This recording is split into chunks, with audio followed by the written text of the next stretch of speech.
Pour mes 18 ans, mes parents ont organisé une énorme fête, mais pas pour moi. Ma sœur a décidé qu'elle voulait fêter ses 18 ans à nouveau, et ils l'ont laissé s'approprier toute la soirée. Je suis parti au milieu de la fête, et je ne suis jamais retourné. 3 ans plus tard, elle n'a pas supporté de voir le chemin que j'avais parcouru sans eux, et sa crise de jalousie a déchiré la famille. La salle de bal du country club scintillait sous des lustres en cristal. Des roses blanches tombaient en cascade de chaque centre de table, et un gâteau à 3 étages dominait le buffet des desserts. Tout semblait parfait pour une célébration de 18e anniversaire. Le mien, en particulier. Sauf que plus rien, ce soir-là, ne m'appartenait. Je me tenais près de l'entrée, regardant les invités arriver avec des cadeaux emballés et de grands sourires. Mon estomac s'est noué, chaque fois qu'une personne passait devant moi sans me reconnaître, se dirigeant directement vers la ligne de réception où ma famille attendait. La robe que j'avais mis des semaines à choisir me semblait soudainement inconfortable sur ma peau. De la soie bleu marine, que maman avait insisté pour que je porte car elle serait magnifique sur les photos, me semblait maintenant être un costume pour le spectacle de quelqu'un d'autre. Voilà la reine de la fête, s'est exclamée ma tante Paula, en se précipitant vers moi les bras ouverts. Pendant une stupide seconde, j'ai cru qu'elle parlait de moi. Puis, je l'ai regardée étreindre Naomi, ma sœur de 21 ans, qui tourbillonnait dans une robe couleur champagne qui coûtait probablement plus cher que tout mon fonds d'études. Maman est apparue à mon coude, son expression tendue, avec cette forme particulière d'impatience qu'elle me réservait exclusivement. « Pourquoi te caches-tu dans ton coin ? Va aider ta sœur à accueillir les gens. C'est sa soirée spéciale. » Ces mots ont eu l'effet d'un coup de poing. Sa soirée spéciale. Maman, c'est mon anniversaire. J'ai 18 ans aujourd'hui. Elle a agité la main avec dédain, balayant déjà la pièce du regard, à la recherche de questions plus importantes. Naomi a mentionné qu'elle n'avait jamais eu de vraie fête pour ses 18 ans, parce que ton père était malade cette année-là. Alors, quand elle en a parlé il y a quelques mois, nous avons pensé que combiner les fêtes serait plus pratique. Ne sois pas égoïste à ce sujet. Égoïste. Le mot flottait dans l'air entre nous, précis et familier. J'en avais entendu des variations toute ma vie. Chaque fois que je voulais quelque chose qui entrait en conflit avec les désirs de Naomi, des fêtes d'anniversaire programmées pendant ses examens universitaires, des vacances en famille planifiées pendant ses congés semestriels, des matins de Noël retardés parce qu'elle avait besoin de dormir plus longtemps après ses gardes de nuit à l'hôpital, où elle travaillait comme assistante médicale. On aurait pu juste faire 2 fêtes, ai-je réussi à dire, ma voix à peine plus qu'un murmure. Le rire de maman était glacial. As-tu la moindre idée de combien coûte ce lieu ? Sois reconnaissante que nous te célébrions tout court. La plupart des parents ne se donneraient pas tout ce mal. Elle a disparu dans la foule avant que je puisse répondre, me laissant seul, pendant que les serveurs circulaient avec des flûtes de champagne et des amuse-gueules. Le DJ a commencé à jouer une chanson pop que Naomi adorait, et j'ai regardé ma sœur danser avec papa au centre de la pièce, sous les applaudissements de tous. Personne ne semblait remarquer que la véritable reine de la fête était absente des projecteurs. Mon téléphone a vibré. Un texto de Kelsey, ma meilleure amie depuis le collège. En retard. Garde-moi une place à ta table. J'ai regardé le plan de table, affiché sur un chevalet près de l'entrée.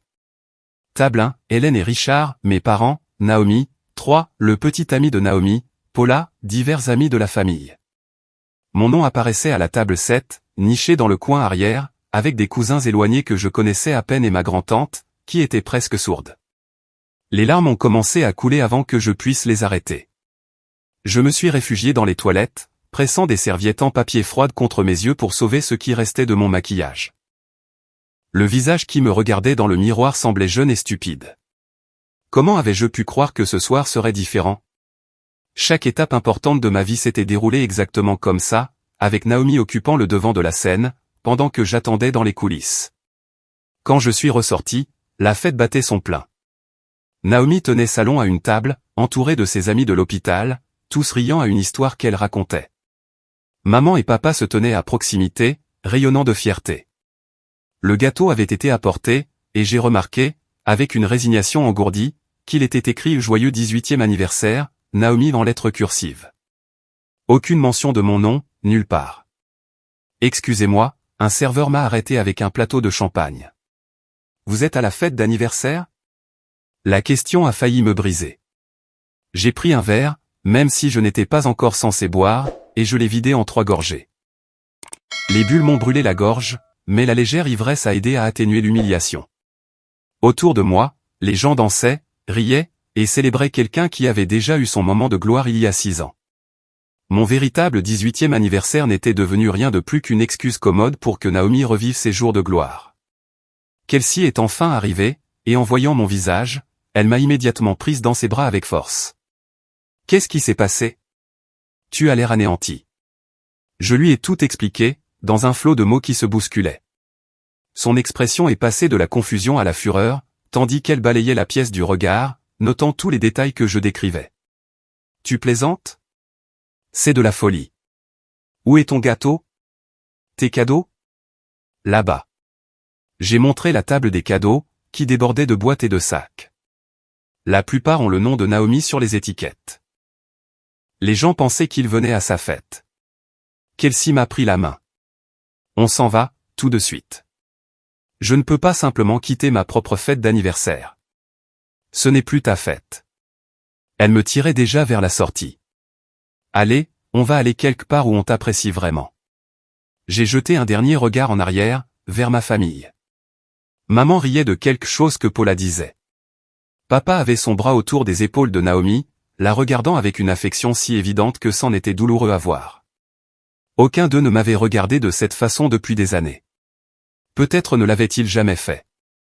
Nous sommes arrivés au parking avant que maman ne nous rattrape.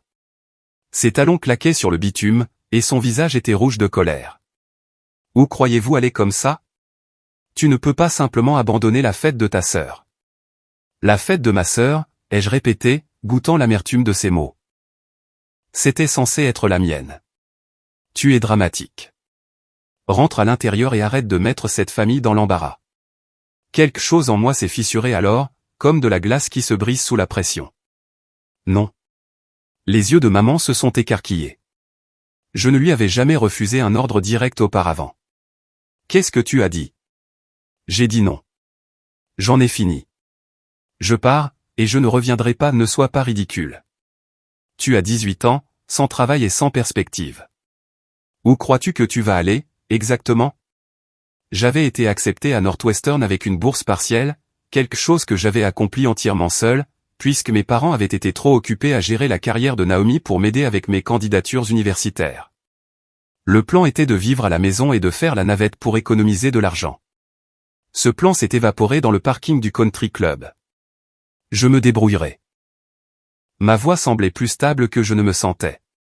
Je me débrouille seul depuis des années, de toute façon. L'expression de maman est passée de la colère à quelque chose qui aurait pu être de la peine, si j'avais cru qu'elle était capable de s'en soucier autant. Si tu t'en vas maintenant, ne t'attends pas à ce que nous te tirions d'affaire quand la réalité te frappera. Tu devras survivre par toi-même. J'ai survécu par moi-même toute ma vie. Vous ne l'avez juste jamais remarqué. Je suis monté dans la voiture de Kelsey avant que maman ne puisse répondre. À travers la fenêtre, je l'ai regardé rester là un moment, clairement tiraillé entre me traîner à l'intérieur et retourner à sa fête parfaite. La fête l'a emporté. Elle choisissait toujours ce qui lui rendait la vie plus facile, et gérer mes sentiments n'avait jamais été pratique. Kelsey nous a conduites à un dîner en périphérie de la ville, le genre d'endroit avec des banquettes en vinyle craquelé et un éclairage fluorescent qui bourdonnait.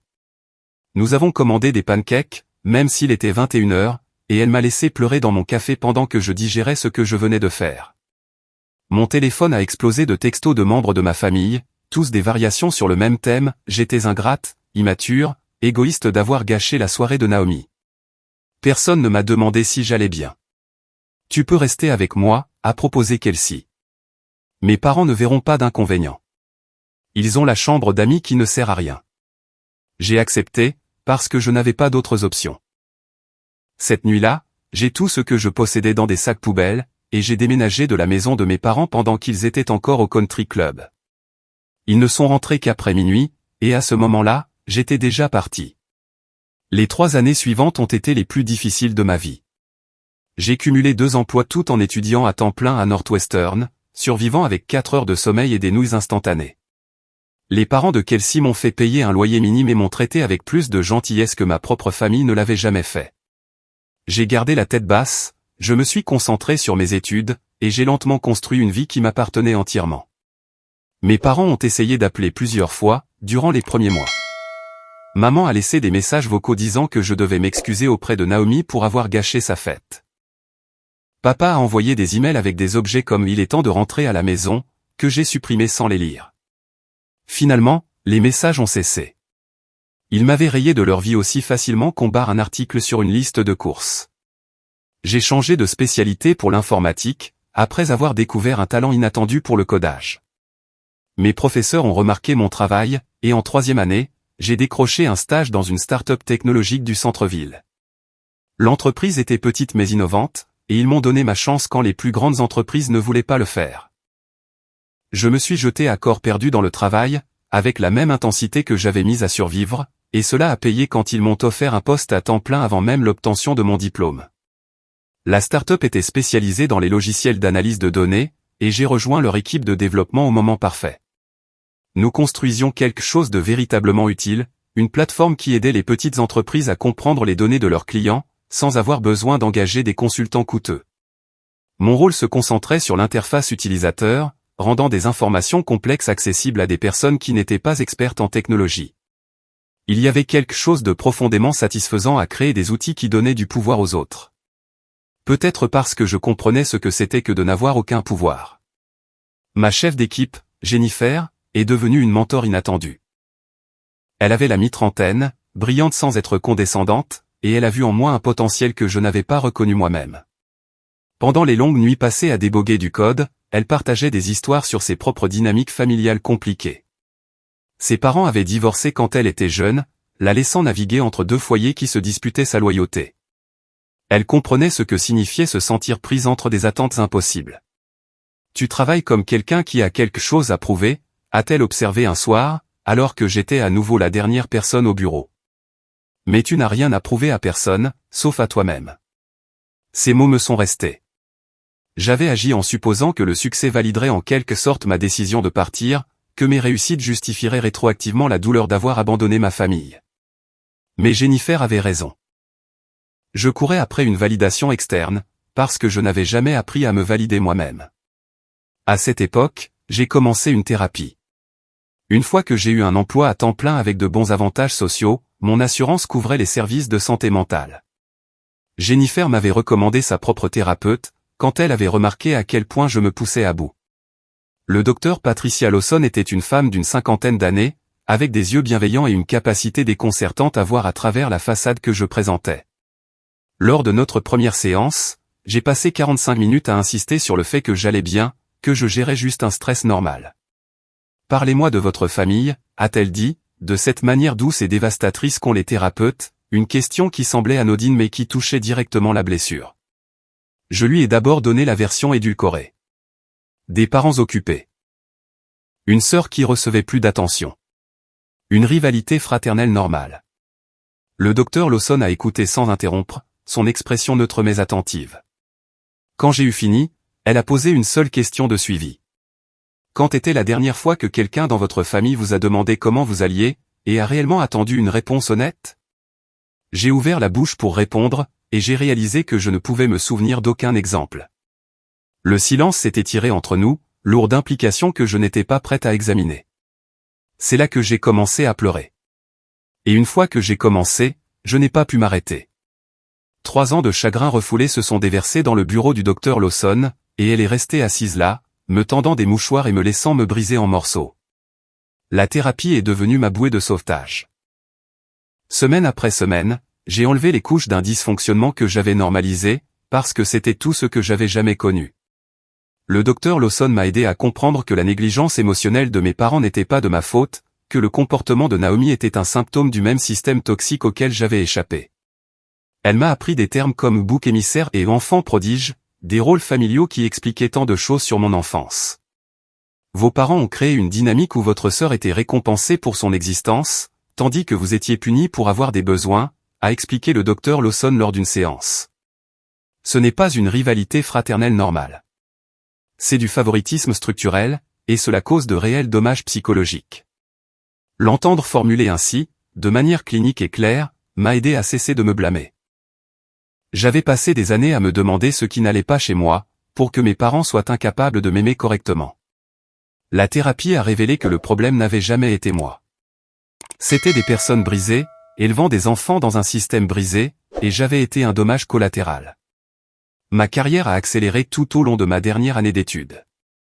La start-up a décroché plusieurs contrats majeurs, et notre équipe s'est rapidement agrandie. J'ai été promue développeuse principale 6 mois après l'obtention de mon diplôme, un saut qui s'est accompagné d'une augmentation substantielle. Soudain, je gagnais assez d'argent non seulement pour survivre, mais pour vraiment prospérer.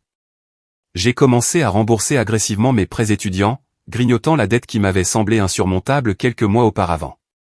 Le premier achat important que j'ai fait a été une voiture. Rien d'extravagant, juste une berline fiable qui signifiait que je n'avais plus à dépendre des transports en commun. Je l'ai sortie du concessionnaire et je suis resté assise sur la place de parking pendant 20 minutes, les mains sur le volant, m'émerveillant de cette preuve tangible de mon indépendance. Personne ne s'était porté garant pour moi. Personne n'avait contribué un seul dollar. Ce véhicule m'appartenait entièrement, gagné par mes propres efforts. Au moment où j'ai eu 21 ans, je gagnais plus d'argent que je n'en avais jamais rêvé. La start-up avait explosé pour devenir quelque chose d'important, et ma participation précoce signifiait que j'avais des options sur actions qui deviendraient acquises au cours des prochaines années, valant potentiellement une somme considérable si l'entreprise poursuivait sa trajectoire.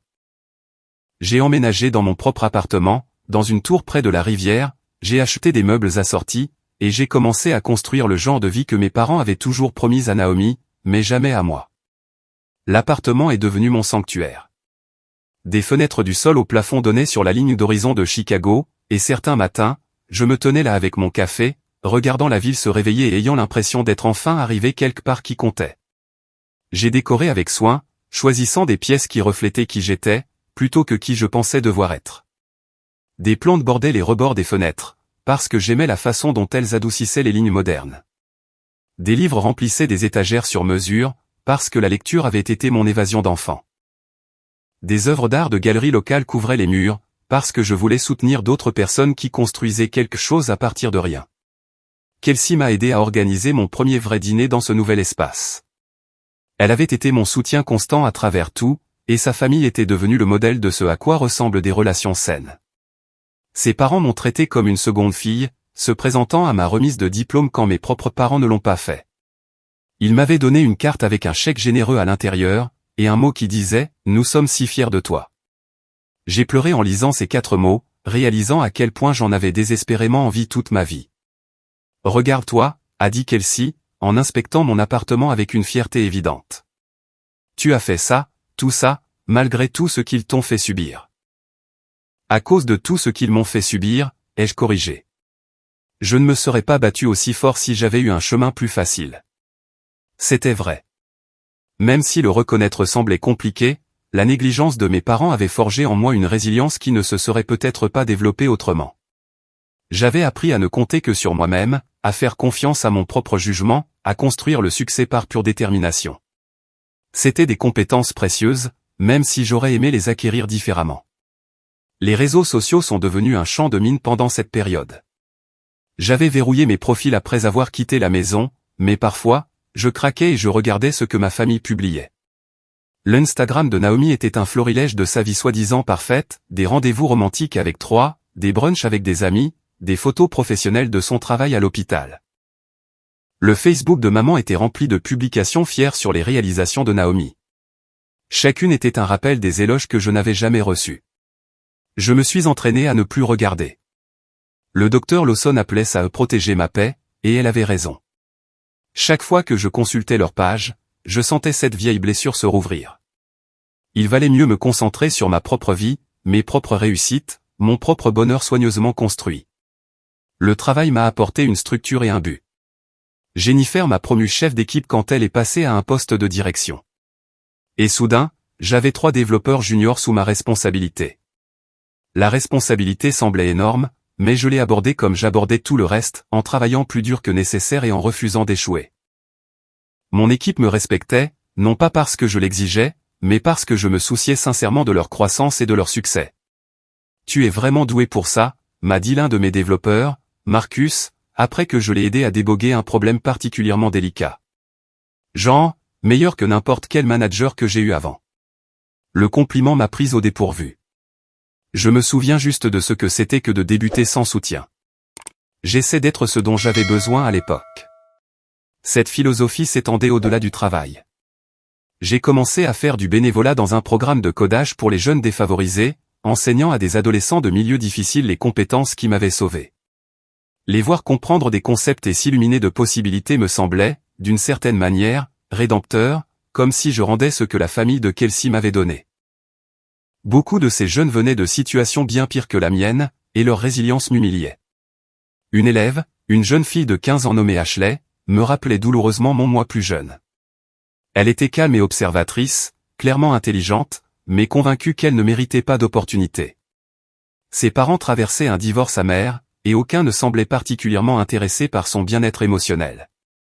J'ai vu ma propre histoire se refléter dans sa posture renfermée et ses mots prudents. « Tu es vraiment talentueuse », lui ai-je dit après le cours un jour. « As-tu pensé à étudier l'informatique à l'université ?» Elle a haussé les épaules. « L'université, ce n'est pas pour les gens comme moi. » « Les gens comme toi ? Tu veux dire intelligent, déterminé, et capable. » Elle a esquissé un petit sourire, le premier que j'avais vu de sa part. « Vous dites juste ça. Je dis ce qui est vrai. Quelqu'un doit croire en toi jusqu'à ce que tu apprennes à croire en toi-même. » La semaine suivante, elle est restée après le cours pour me demander comment fonctionnaient les bourses d'études. La vie semblait stable, équilibrée d'une manière qu'elle ne l'avait jamais été auparavant. J'avais encore des jours difficiles. J'entendais encore parfois la voix de ma mère dans ma tête, critiquant chaque choix que je faisais. Je me réveillais encore parfois de cauchemars à propos de cette fête d'anniversaire. Mais je guérissais, lentement, sûrement. Puis, l'invitation au mariage est arrivée. Ce n'était pas une surprise. Naomi planifiait son mariage depuis plus d'1 an et avait envoyé plusieurs save the date pour assurer une participation maximale. Je n'avais répondu à aucun d'eux. L'enveloppe est restée sur le comptoir de ma cuisine pendant 3 jours avant que je ne l'ouvre. À l'intérieur, une carte brillante, montrant Naomi et Troy dans une photo de fiançailles professionnelles, souriant comme si leur vie avait été sculptée dans la perfection. Nous serions honorés de vous avoir parmi nous en ce jour spécial. J'ai fixé les mots pendant un long moment. Je ne me sentais pas honoré. Je me sentais fatigué. J'ai répondu au non à l'invitation. Naomi m'a appelé immédiatement, sa voix aiguë d'incrédulité. « Tu ne vas sérieusement pas venir à mon mariage ? J'ai un engagement professionnel. Je ne peux pas le déplacer. » Le mensonge est venu facilement. J'étais devenu doué pour me protéger avec des contre-vérités pratiques. Quel engagement professionnel pourrait bien être plus important que le mariage de ta sœur ? C'est un événement unique dans une vie. En fait, étant donné les statistiques de divorce, ce n'était probablement pas le cas, mais j'ai gardé cette observation pour moi. Je suis désolé, je ne peux pas venir. C'est à propos de l'histoire de l'anniversaire, n'est-ce pas ? Tu gardes encore rancune après 3 ans. Son rejet désinvolte de ma douleur a fait craquer quelque chose en moi. Tu as pris mon 18e anniversaire. Tu l'as fait tourner autour de toi, et nos parents t'ont laissé faire. Ils t'ont laissé tout me prendre, toute ma vie. Alors non, je ne viendrai pas te regarder vivre un autre moment parfait, pendant que je reste en arrière-plan à faire semblant d'être heureuse pour toi. Tu es égoïste. Voilà encore ce mot, égoïste. L'accusation qu'il me jetait toujours quand je voulais quelque chose pour moi-même. Peut-être, mais au moins, je suis honnête à ce sujet. J'ai raccroché avant qu'elle ne puisse répondre.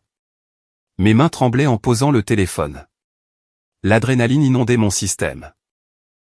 J'avais enfin dit ce que j'avais besoin de dire depuis des années, et c'était à la fois libérateur et terrifiant. Maman a appelé ensuite, puis papa, puis Paula. J'ai laissé tous les appels aller sur la boîte vocale. Leur message suivait un schéma prévisible. Déception, culpabilisation, accusation de gâcher un autre événement familial. Personne n'a demandé pourquoi j'avais dit non. Personne n'a envisagé que peut-être, juste peut-être, j'avais des raisons valables de maintenir une distance. J'ai bloqué leur numéro et je suis retourné au travail. 2 mois plus tard, mon entreprise a décroché un client majeur qui nous a fait connaître dans l'industrie technologique. Mes options sur actions semblaient soudain beaucoup plus précieuses, et la sécurité financière semblait réellement atteignable pour la première fois de ma vie. Le journal économique local a publié un article sur les jeunes professionnels qui faisaient des vagues dans le milieu des startups de Chicago, et ils m'ont interviewé pour l'article. J'ai parlé de surmonter l'adversité, de construire le succès à partir de rien, de l'importance de choisir sa propre voie même quand les gens essaient de vous retenir. L'article a été mis en ligne un jeudi. Le vendredi matin, les membres de ma famille que j'avais bloqués avaient trouvé des moyens de me contacter, par email, par les réseaux sociaux, et même en faisant venir Paula à mon bureau. L'article lui-même avait été plus révélateur que je ne l'avais prévu. La journaliste, une femme nommée Christina Wu, avait posé des questions pointues sur mon parcours. Elle voulait l'angle humain, la lutte derrière le succès. J'avais été prudente avec mes mots, ne nommant jamais directement ma famille, mais quiconque me connaissait reconnaîtrait l'histoire. Qu'est-ce qui vous a poussé à réussir, m'avait demandé Christina lors de notre entretien dans un café du centre-ville. J'ai pensé à édulcorer ma réponse, à lui donner le discours d'entreprise fade sur la passion et le travail acharné. Mais quelque chose dans son intérêt sincère m'a rendu honnête. Je voulais prouver que je pouvais construire quelque chose de significatif, sans le système de soutien que la plupart des gens tiennent pour acquis. Je voulais montrer que le fait d'être sous-estimé ne détermine pas votre valeur. L'article publié me citait abondamment. Il y avait des photos de moi à mon bureau, en plein rire avec mon équipe de développement, debout devant la ligne d'horizon de la ville. Le titre disait « De la survie au succès, comment une développeuse a bâti son empire seule ». Christina avait entrelacé mon histoire avec des thèmes plus larges sur les professionnels autodidactes, les changements générationnels dans les dynamiques familiales, et le nombre croissant de jeunes qui tracent leur propre chemin. Mon téléphone a commencé à vibrer avant même que j'ai fini de lire la version en ligne. Des textos d'anciens camarades de lycée à qui je n'avais pas parlé depuis des années. Des demandes de connexion sur LinkedIn de personnes de mon secteur. Et, enfouis parmi les félicitations et les tentatives de réseautage, des messages de membres de ma famille qui avaient réussi à contourner mes blocages. Un email du compte professionnel de papa est arrivé en premier. Très fier de ce que tu as accompli. J'aimerais beaucoup discuter de l'article autour d'un café. Ton succès mérite d'être célébré comme il se doit. L'ironie de le voir vouloir me célébrer maintenant, après des années de silence, ne m'a pas échappé. Il avait eu d'innombrables occasions d'être fier quand je luttais, quand un seul mot d'encouragement aurait pu tout changer. Mais il avait gardé sa fierté pour le moment où je n'en avais plus besoin. L'email de maman est arrivé via son compte de club de lecture, puisque j'avais bloqué son adresse principale. L'article donne l'impression que nous t'avons abandonné. Ce n'est ni juste ni exact. Nous t'avons donné tout ce que nous avions. S'il te plaît, appelle-moi pour que nous puissions en discuter en privé. Tout ce qu'ils avaient. L'expression m'a fait rire amèrement. Ils avaient donné à Naomi tout ce qu'ils avaient. J'avais eu les restes, les miettes, les après-pensées. Et maintenant que j'avais réussi, malgré leur négligence, ils voulaient réécrire l'histoire et s'attribuer le mérite de ma résilience. Ta mère est anéantie, m'a informé Paula dans le hall, pendant que j'attendais que la sécurité l'escorte dehors. Cet article donne l'impression qu'ils t'ont abandonné. Ils m'ont abandonné. J'ai quitté la maison à 18 ans et aucun d'eux n'a essayé de comprendre pourquoi. Ils se sont juste mis en colère parce que je ne voulais pas jouer le jeu de leur fantasme de la famille parfaite. Le visage de Paula s'est tordu de malaise. Elle avait toujours été la gardienne de la paix de la famille, aplanissant les conflits et prétendant que le dysfonctionnement était normal. La voir forcée d'affronter la vérité me procurait une étrange satisfaction. Tu ne comprends pas la pression sous laquelle Naomi a été. Elle a dû être à la hauteur d'attentes si élevées. Et moi, non. Les mots sont sortis plus forts que je ne le voulais. D'autres personnes dans le hall nous regardaient maintenant, mais je ne me souciais plus de faire une scène. Est-ce que quelqu'un a jamais envisagé que, peut-être, j'avais aussi du potentiel? Que, peut-être, j'aurais pu être quelqu'un de spécial si vous m'aviez tous accordé la moitié de l'attention que vous avez donnée à Naomi? Paula a hésité, calculant clairement s'il fallait continuer à insister. Le gardien de sécurité attendait patiemment, ayant déjà fait face à des situations similaires. Je l'ai regardé réaliser qu'elle avait perdu cette bataille particulière. Parle juste à ta mère, s'il te plaît. Elle ne dort plus. Ça a été si dur pour elle. L'audace de faire de maman la victime a failli me briser. Ça a été dur pour elle? Elle a eu 3 ans pour me contacter, s'excuser, montrer le moindre intérêt pour ma vie. Au lieu de ça, elle a attendu qu'un article public leur donne une mauvaise image. Ce n'est pas de l'amour. C'est de la gestion de crise. Paula est partie sans répondre. Je suis resté là, dans le hall, tremblant d'adrénaline et de colère, consciente des regards curieux qui m'observaient. La directrice des ressources humaines de mon entreprise est apparue de l'ascenseur, ayant clairement assisté à une partie au moins de la confrontation. « Tout va bien ?» a-t-elle demandé à voix basse, en me prenant à part. « Des histoires de famille. Je gère. » Elle a hoché la tête avec compréhension. « Prends le reste de la journée. Rentre chez toi, décompresse, fais ce que tu as besoin de faire. Tu ne nous sers à rien si tu fonctionnes à l'épuisement émotionnel. » J'ai voulu argumenter, prouver que je pouvais surmonter n'importe quoi. Mais l'inquiétude dans son expression m'a dit qu'elle offrait un soutien, pas qu'elle remettait en question mes capacités. Merci. La sécurité est arrivée, et Paula est partie sans plus de discussion. Je suis monté à mon bureau, j'ai dit à Jennifer que je devais partir, puis j'ai pleuré dans ma voiture pendant 20 minutes avant de rentrer chez moi. Les larmes m'ont surprise par leur intensité. Je pensais avoir dépassé ça, avoir dépassé le fait de laisser le rejet de ma famille me blesser. Mais lire leurs messages, entendre Paula défendre leur comportement, a ravivé chaque moment de mon enfance où j'avais eu besoin d'eux et où ils n'avaient pas été là. Des fêtes d'anniversaire où ils avaient oublié de venir me chercher. Des spectacles scolaires où ils étaient arrivés en retard et partis en avance. Des bulletins scolaires qui méritaient un coup d'œil, tandis que ceux de Naomi généraient des dîners de célébration. Je suis rentré chez moi dans un état second, la ville défilant derrière mes fenêtres. Mon téléphone continuait de vibrer de notifications, un rappel incessant que ma douleur privée était devenue une connaissance semi-publique. Plusieurs anciens professeurs m'avaient contacté, exprimant leur regret de ne pas avoir remarqué à quel point les choses allaient mal. Une conseillère d'orientation du lycée a envoyé un message disant qu'elle s'était toujours demandé ce qui m'était arrivé après mon diplôme. Le contact le plus inattendu est venu de Troy, le petit ami de Naomi. Son message était bref. J'ai vu l'article. Je suis désolé pour tout. Tu mérites mieux. J'ai fixé ces 8 mots pendant un long moment. Troy avait toujours été poli avec moi, les quelques fois où nous avions interagi avant mon départ, mais il n'était jamais intervenu dans les dynamiques familiales. Aucun des partenaires ou conjoints ne le faisait jamais. Ils maintenaient une neutralité prudente, ne voulant pas risquer leur position en dénonçant un favoritisme évident. Ses excuses semblaient sincères, mais elles soulevaient aussi des questions. Naomi avait-elle lu l'article? Qu'en avait-elle dit? Était-elle en colère, sur la défensive, ou peut-être, éventuellement, avait-elle honte de la façon dont elle avait contribué à mon isolement? Je suis rentré chez moi et j'ai regardé mon appartement, le voyant vraiment pour la première fois depuis des mois, les meubles que j'avais achetés, l'art sur les murs, les livres sur les étagères. Tout reflétait des choix que j'avais faits pour moi-même. Cet espace ne portait aucune trace de l'influence de ma famille. J'avais construit cette vie seule, et j'avais fait un sacré bon travail. Mais, debout là, dans mon bel appartement, entouré des preuves de mon succès, je me sentais vide. La réussite signifiait moins, sans personne avec qui la partager qui comprenait vraiment le parcours. Kelsey et sa famille me célébraient, et je leur en étais reconnaissante. Mais une partie de moi aspirait encore à la reconnaissance des personnes qui m'avaient élevé, même en sachant qu'elles avaient perdu le droit de la donner.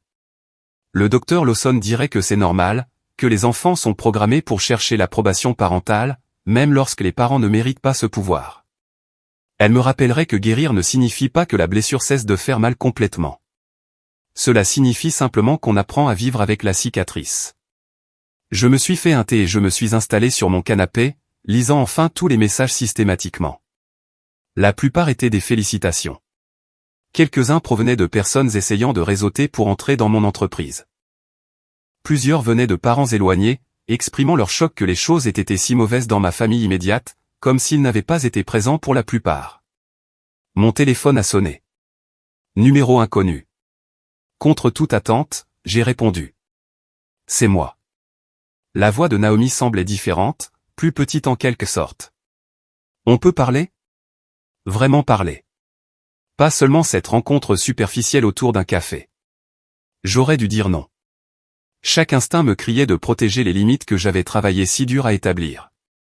Mais une partie têtue de moi, une partie qui espérait encore, a gagné. D'accord, mais je choisis l'endroit, et tu viens seul.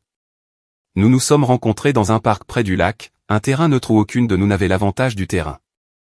Naomi avait l'air fatiguée, son maquillage incapable de cacher les cernes sous ses yeux. Elle avait perdu du poids, et sa bague de fiançailles captait la lumière de l'après-midi alors qu'elle la tordait nerveusement autour de son doigt. J'ai lu ton article, a-t-elle dit sans préambule. C'est vraiment comme ça que tu nous vois? Comme si nous avions détruit ta vie? Vous n'avez pas détruit ma vie. Vous l'avez juste rendue plus difficile qu'elle n'aurait dû l'être. Je n'ai jamais voulu. Elle s'est arrêtée, reconsidérant ses mots. D'accord, ce n'est pas vrai. Je voulais prendre ta fête d'anniversaire. Maman l'a suggéré, mais j'ai sauté sur l'occasion parce que j'étais jalouse. L'aveu m'a suffisamment surprise pour que je la regarde vraiment. Jalouse de quoi? De moi. Naomi a ri, mais il n'y avait aucun humour dans son rire. Tu as toujours eu cette liberté que je n'ai jamais eue. Tu pouvais faire des erreurs et personne ne s'en souciait, parce qu'il n'attendait rien de toi de toute façon. Pendant ce temps, je devais être parfaite à chaque seconde. Des à partout, un travail parfait, un petit ami parfait. La pression ne s'arrête jamais. Quand j'ai eu 18 ans, papa était à l'hôpital, en convalescence après son opération du cœur. Maman était stressée et épuisée. Mon anniversaire a été mis de côté, et j'ai fait comme si ça ne m'importait pas, mais c'était le cas. Alors, quand elle a suggéré de partager le tien, j'ai sauté dessus. Donc, tu as géré ta pression en t'assurant que je n'avais aucun soutien. Je l'ai géré en m'assurant d'avoir toujours les projecteurs sur moi. Si tout le monde me regardait, il ne pouvait pas voir à quel point j'étais terrifié d'échouer. Elle s'est essuyé les yeux, faisant couler son mascara. Je suis désolé. J'aurais dû dire ça il y a 3 ans, mais j'étais trop fier. Je suis désolé d'avoir pris ton anniversaire. Je suis désolé de ne jamais t'avoir défendu quand maman et papa te traitaient comme une pensée après coup. Je suis désolé pour tout ça. Les excuses ont eu un effet différent de ce que j'attendais. J'avais imaginé ce moment tant de fois, me voyant toujours impassible et triomphante. Mais entendre le remords sincère dans sa voix a commencé à fissurer la colère que je portais. J'apprécie que tu dises ça, mais des excuses n'annulent pas 3 ans de silence radio. Je sais. Je ne demande pas le pardon. Je voulais juste que tu saches que je vois ce que j'ai fait maintenant, et je me déteste pour ça. Nous sommes restés assis en silence pendant un moment, regardant les joggeurs passer et les chiens poursuivre des balles de tennis. La ville bougeait autour de nous, indifférente à notre petit drame familial. Tu ne viens vraiment pas au mariage? A finalement demandé Naomi. Je ne peux pas. Être entouré de maman et papa, prétendre que tout va bien, les regarder te célébrer à nouveau, pendant que je suis juste censé sourire et jouer le jeu, je ne peux pas le faire. Cela annulerait tous les progrès que j'ai faits. Et si ce n'était pas comme ça, a-t-elle demandé. Et si je leur disais qu'ils devaient réellement reconnaître ce qu'ils ont fait de mal, avant que tu n'envisages de venir? Ils ne le feront jamais. Ils ne pensent pas avoir fait quoi que ce soit de mal. Naomi se leva, enlevant l'herbe de son jean. Alors, peut-être qu'il est temps que quelqu'un le leur fasse voir. Je ne savais pas ce qu'elle voulait dire par là, mais je l'ai laissé partir sans insister pour plus de détails. Nous nous sommes brièvement étreintes, une étreinte qui semblait un peu moins performative que la dernière, et je l'ai regardé retourner à sa voiture, avec quelque chose qui aurait pu être de l'espoir, s'agitant faiblement en moi. 3 jours plus tard, les appels ont recommencé, mais cette fois, il n'était pas en colère. Maman a laissé un message vocal, demandant si nous pouvions nous voir pour déjeuner, sa voix incertaine d'une manière que je n'avais jamais entendue auparavant. Papa a envoyé un email avec pour objet « Je te dois des excuses », et il faisait plusieurs paragraphes, au lieu de ses habituels messages de 2 phrases. Paula a envoyé un texto disant qu'elle avait réfléchi à notre conversation. Je les ai tous ignorés pendant une semaine, ayant besoin de temps pour digérer ce changement soudain. Quoi que Naomi ait dit ou fait, cela avait apparemment fissuré quelque chose dans le déni soigneusement construit de ma famille, mais je n'étais pas sûr d'avoir l'énergie de gérer les conséquences. Puis, Naomi m'a envoyé une vidéo. C'était une vidéo granuleuse, filmée avec un téléphone, de ce qui ressemblait à un dîner de famille chez mes parents. Le téléphone était incliné pour capturer la table de la salle à manger, où maman, papa, 3 et Naomi étaient assis avec des assiettes devant eux. D'après le début tremblant, il était clair que Naomi avait délibérément posé son téléphone sur le buffet. L'horodatage indiquait qu'elle avait été enregistrée la nuit après notre conversation dans le parc. Je dois dire quelque chose, a dit Naomi dans la vidéo. Et vous allez tous écouter jusqu'au bout avant que quiconque n'interrompe. La vidéo a duré 17 minutes. Naomi a systématiquement démantelé chaque excuse que mes parents avaient jamais faite pour me traiter comme une pensée après coup. Elle a évoqué des incidents spécifiques que j'avais oubliés, des anniversaires éclipsés, des réussites minimisées, des moments où ils avaient choisi son confort plutôt que mes besoins fondamentaux. Elle a parlé de la manipulation émotionnelle qu'ils avaient utilisée pour me garder docile, me faisant toujours me sentir égoïste de vouloir quelque chose qui les dérangeait.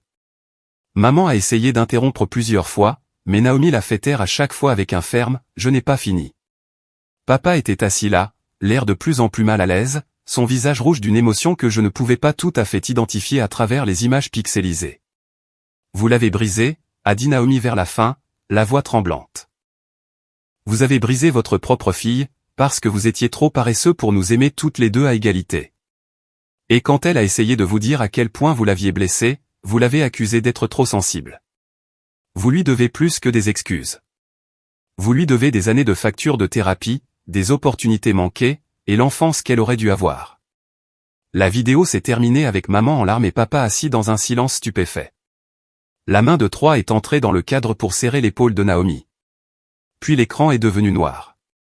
Je l'ai regardé 3 fois de plus, chaque visionnage apportant de nouvelles vagues d'émotions. La colère contre mes parents, pour avoir eu besoin que quelqu'un d'autre leur explique ma douleur avant de la croire. La gratitude envers Naomi, pour avoir enfin utilisé son statut d'enfant prodige pour me défendre. Le chagrin pour la relation que nous aurions pu avoir, si elle avait trouvé ce courage plus tôt. Mon téléphone a sonné. C'était le numéro de Naomi. « Tu l'as regardé ?» a-t-elle demandé quand j'ai répondu.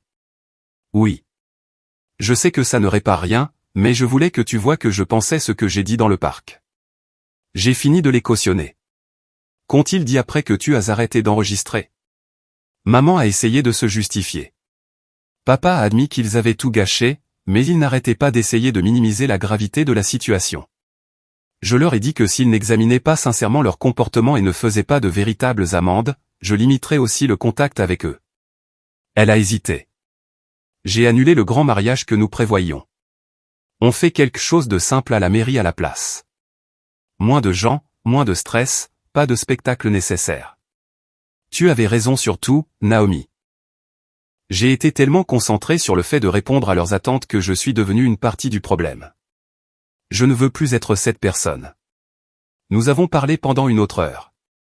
Vraiment parlé, cette fois, creusant des années de dysfonctionnement et de connexion manquées. Ce n'était pas confortable, et nous n'étions pas d'accord sur tout, mais c'était réel, d'une manière que notre relation n'avait jamais été auparavant. Au cours des mois suivants, mes parents ont fait des tentatives maladroites de réconciliation. Maman a suggéré des cafés où elle demandait réellement des nouvelles de ma vie, au lieu de ne parler que de Naomi. Papa a envoyé des articles sur mon secteur, montrant qu'il prêtait attention à ma carrière. Paula a admis qu'elle avait toujours su que le favoritisme était mal, mais qu'elle n'avait pas voulu faire de vagues. Rien de tout cela n'a réparé les dégâts par magie. Je sursautais encore quand maman me critiquait. Je ressentais encore une poussée de vieux ressentiment quand papa louait les réussites de Naomi. Mais lentement, douloureusement, nous avons commencé à construire quelque chose qui ressemblait à une dynamique familiale fonctionnelle.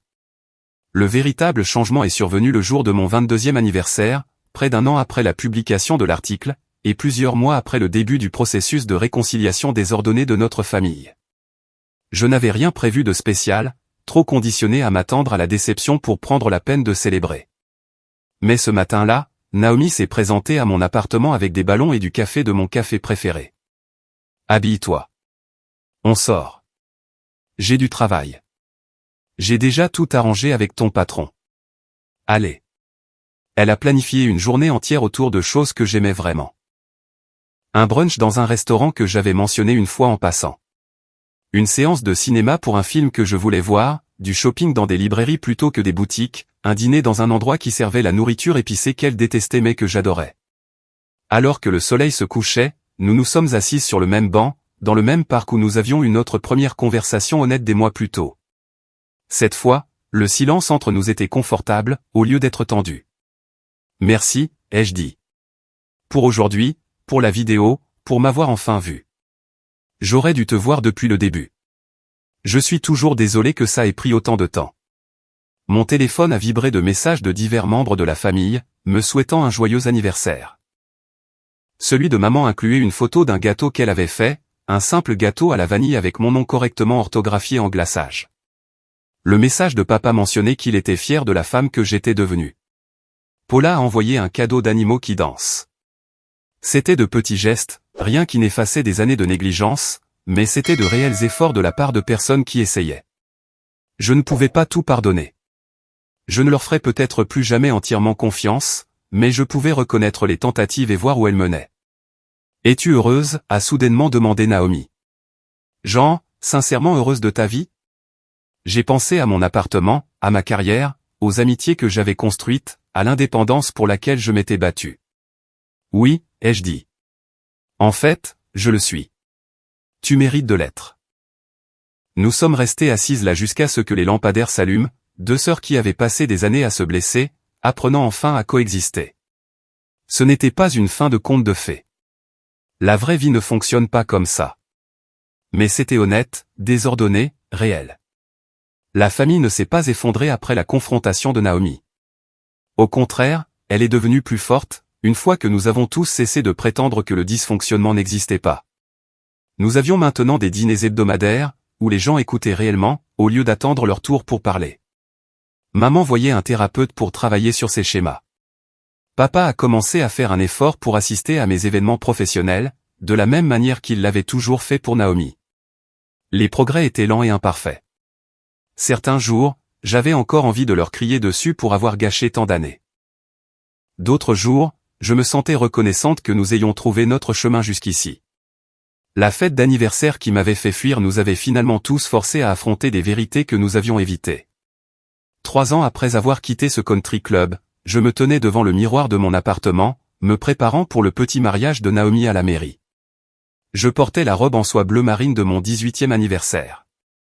Elle m'allait mieux maintenant, rodée et confortable. La femme qui me regardait avait peu de ressemblance avec l'adolescente au cœur brisé qui avait fui sa propre fête. Elle avait l'air plus forte, plus ancrée, plus certaine de qui elle était et de ce qu'elle méritait. Elle avait survécu à l'abandon et avait construit quelque chose de beau à partir des ruines. Elle avait appris que les gens qui vous aiment ne savent pas toujours comment le montrer, et que parfois, il faut le leur apprendre. Mon téléphone a vibré. Un texto de Naomi. Merci de venir. Ça représente tout pour moi. J'ai souri et j'ai attrapé mon manteau. La famille qui m'attendait à la mairie n'était pas parfaite. Nous avions des années de réparation devant nous. Mais ils essayaient, et moi aussi. Parfois, c'était suffisant.